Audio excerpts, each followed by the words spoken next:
having built some confidence, not just among particular constituency groups, but among the American people, that trade is going to be reciprocal. It's not just going to be a one-way street. You are absolutely right, though, Peter, when you say, for example, South Korea is a great ally of ours. I mean, when I visited there, there's no country that is more committed to friendship on a whole range of fronts than South Korea. What is also true is that the European Union is about to sign a trade agreement with South Korea, which means right at the moment where they start opening up their markets, the Europeans might get in there before we do. So we've got to make sure that we seize these opportunities.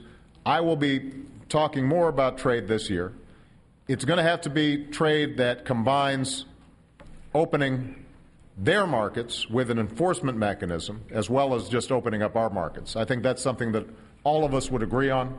Let's see if we can execute it over the next several years. All right?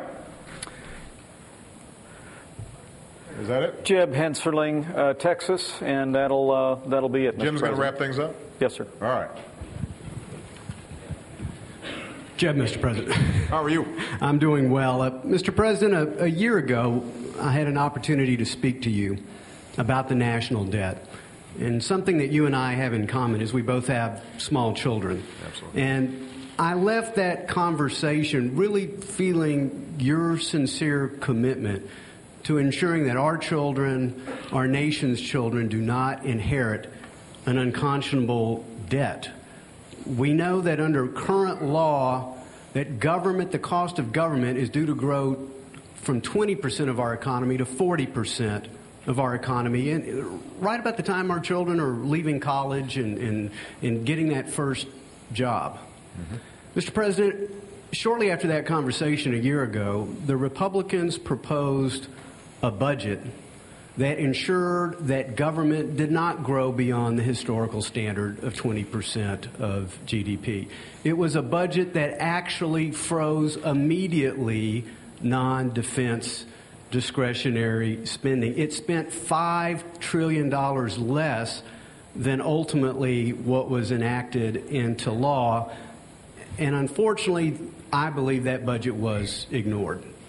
And since that budget was ignored, what were the old annual deficits under Republicans have now become the monthly deficits under Democrats. The national debt has increased 30%. Now, Mr. President, I know you believe, and I understand the argument, and I respect the view that the spending is necessary due to the recession. Many of us believe, frankly, it's part of the problem, not part of the solution, but I understand and I respect your view. But this is what I don't understand, Mr. President. After that discussion, your administration proposed a budget that would triple the national debt over the next 10 years. Surely you don't believe 10 years from now we will still be mired in this recession. It proposed new entitlement spending and moved the cost of government to almost 24.5% of the economy.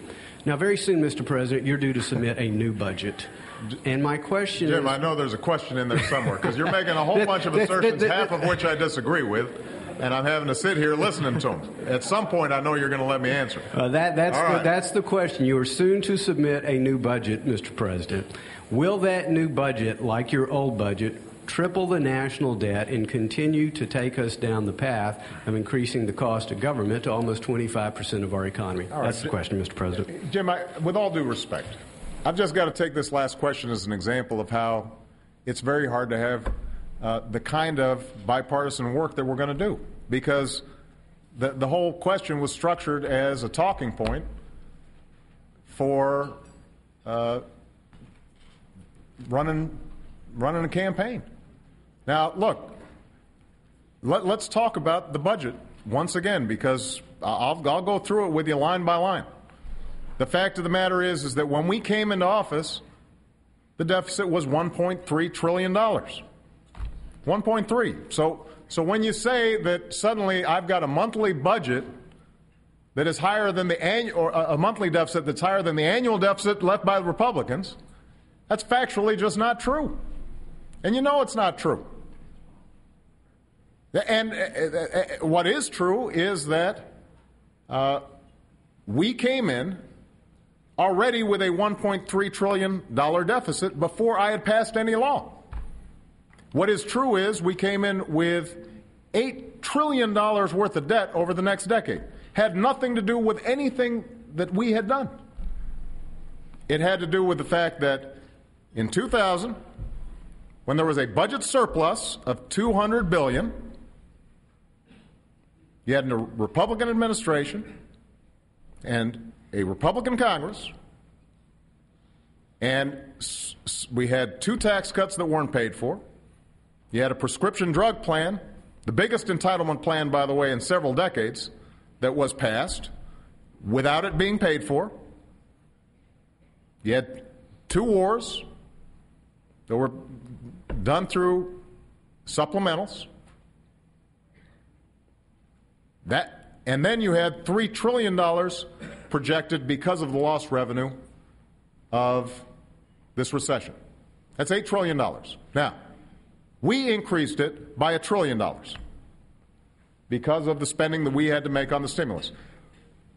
I am happy to have any independent fact checker out there take a look at your presentation versus mine in terms of the accuracy of what I just said. Now, going forward, here's the deal. I think Paul, for example, head of the Budget Committee, has looked at the budget and has made a serious proposal. I've read it. I can tell you what's in it. And there's some ideas in there that I would agree with, but there's some ideas that we should have a healthy debate about because I don't agree with. The major driver of our long-term liabilities, everybody here knows, is Medicare and Medicaid and our health care spending. Nothing comes close.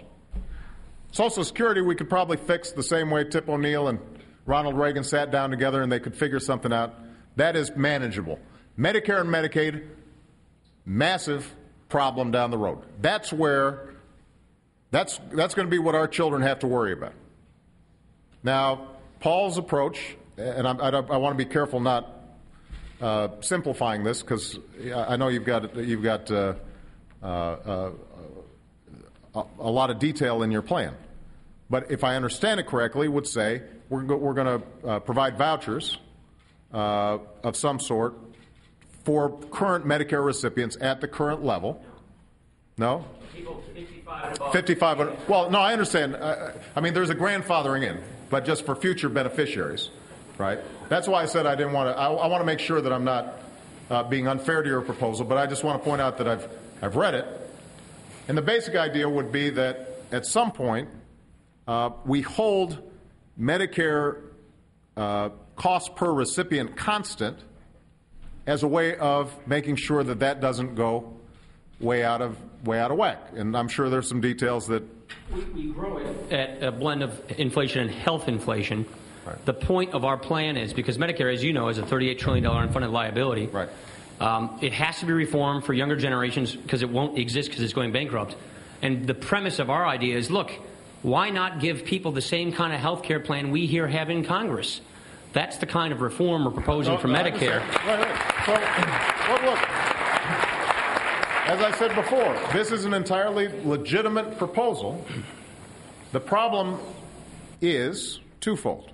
One is that depending on how it's structured, if recipients are suddenly getting a plan that has their reimbursement rates going like this, but healthcare costs are still going up like that, then over time, the way we're saving money is essentially by capping what they're getting relative to their costs.